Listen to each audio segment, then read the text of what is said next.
ऐका हो ऐका, ऐका हो ऐका, असाक्ष लोकांच्या समस्या ऐका, ऐका हो ऐका.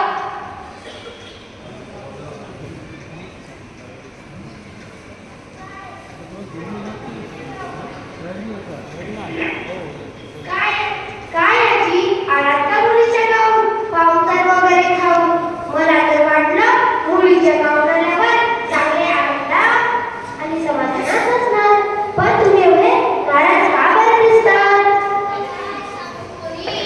मुलीच्या घरून माझ्या गावाकडे यायसाठी निघाले. बस स्टॉपवर पोहोचले. मनात सुविधा वाजता येत नसल्यामुळे समोरची त्या एसटीमध्ये चढली.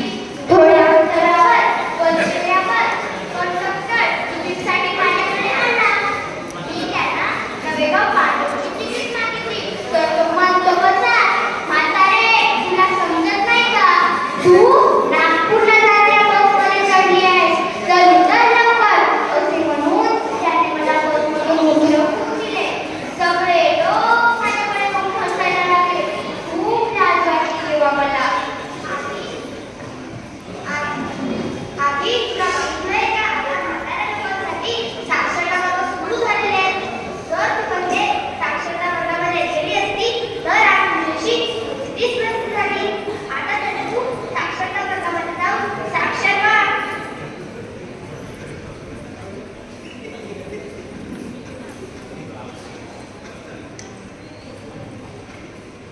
काय बाबू का बरं तुम्ही अडचणीत दिसतात? काही अडचण आहे का? काय सांगू मोरी तुला? काल माझ्या घरी माझ्या मुलीला बघायला पाहुणे आले होते. पण मुलगा म्हणतो मला शिकलेली मुलगी पाहिजे. माझी मुलगी असाक्षर असल्यामुळे त्याने माझ्या मुलीला नकार दिलेले आहे. 4-5 वर्ष झाले अजूनही माझ्या मुलीचे लग्न जुळले नाही, म्हणून मला फार काळजी वाटायला लागली आहे. एवढंच कारण आहे ना? अहो बापू, तुम्हाला माहित नाही का आपल्या देशात आता उल्हास भारत साक्षरता कार्यक्रम सुरू झालेला आहे. त्यामध्ये असाक्षर लोकांना शिक्षणाची संधी मिळालेली आहे. तुम्ही आजपासूनच आपल्या गावातील स्वयंसेवकामार्फत आपल्या मुलीला शिक्षणासाठी पाठवा.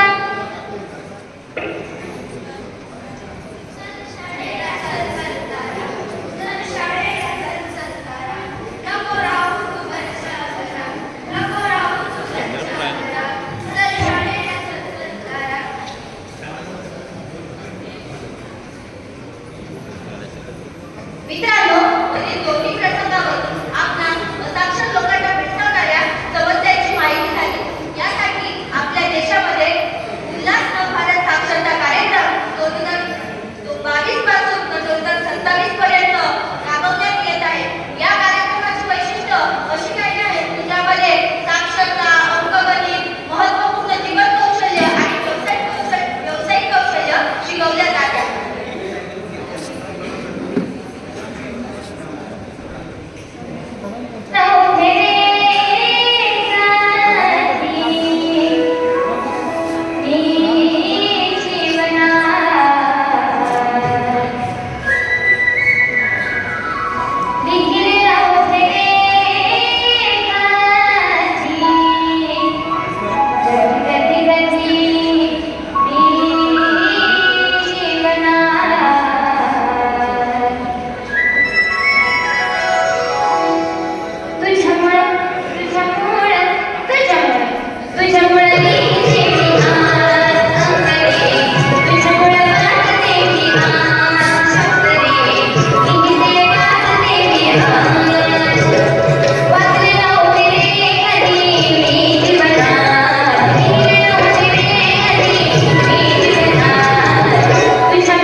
हां बरोबर मोठा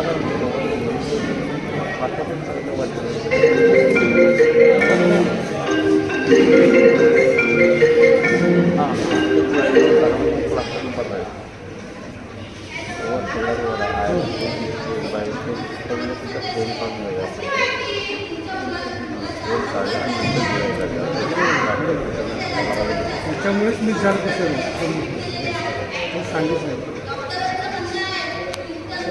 त्यांना त्याच्यामुळेच हे सगळं गोंधळ झाला त्या फुलवाऱ्यांमध्ये तर आम्ही बोललो सांगितलं त्याच्या लक्षात नाही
Thank you.